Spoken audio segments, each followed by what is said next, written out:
On reçoit aujourd'hui Mathieu Plane, économiste à l'OFCE, qui va nous parler de la privatisation d'ADP, des aéroports de Paris, et des enjeux économiques et financiers qui sont derrière. La question de la rentabilité, la question des finances publiques est assez imbriquée. Donc, on voit que dans la privatisation d'ADP, le gouvernement espère tirer on va dire pratiquement 10 milliards d'euros de cette privatisation. La question qui se pose, c'est est-ce que c'est intéressant de privatiser pour récupérer entre 8 et 10 milliards d'euros?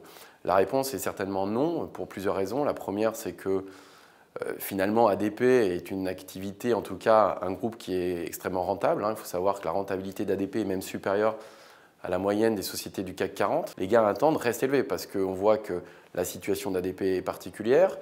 C'est deux gros aéroports parisiens, que le trafic à attendre va continuer à augmenter. Donc il y a finalement une rentabilité assurée sur le moyen terme, voire même le long terme.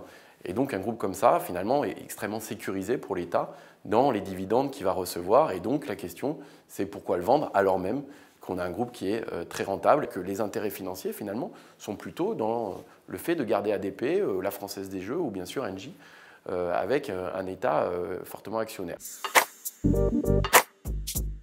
Il n'y a pas d'aéroport concurrent à moins de 300 km. La zone de chalandise, c'est à peu près 25 millions d'habitants. Ça pose plein de questions, à partir du moment où il n'y a pas de concurrence directe, sur la tarification, notamment d'un certain nombre de services.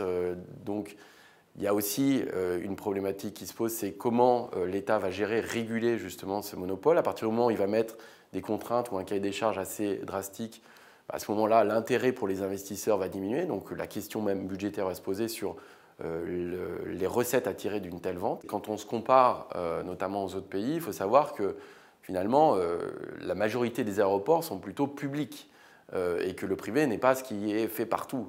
Et même quand on regarde les classements en termes d'efficacité de service ou même d'efficacité de fonctionnement des aéroports, on voit que parmi les meilleurs aéroports au monde, c'est plutôt des aéroports publics. Donc il n'y a pas du tout d'évidence, en plus, en termes d'efficacité, sur la gestion d'un aéroport, du fait de rendre à des investisseurs privés, on n'a pas la garantie non plus d'une meilleure efficacité ou d'un meilleur service. La vente et la cession d'ADP est censée financer un fonds qui va financer l'innovation de rupture. On voit que ça serait à peu près 10 milliards d'euros qui sont prévus dans ce fonds, mais ce n'est pas 10 milliards d'euros qui vont financer directement l'innovation. C'est les fruits en fait, de ces 10 milliards d'euros, donc le rendement de ces 10 milliards d'euros, qui sont attendus entre 200 et 300 millions, qui devraient financer cette innovation. Donc ça pose aussi la question de la rentabilité de ce fonds, parce qu'on voit que ce fonds ne rapportera pas plus qu'aujourd'hui rapporte ADP. Donc même le fonds aura une rentabilité moins élevée.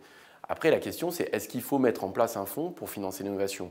On pourrait dire oui, mais en fait, dans un contexte de taux très bas, aujourd'hui, on voit que finalement, les financements sont plutôt faciles, même du côté des banques. Et puis, il existe déjà des fonds auprès de la BPI, auprès de la Caisse des dépôts et consignations.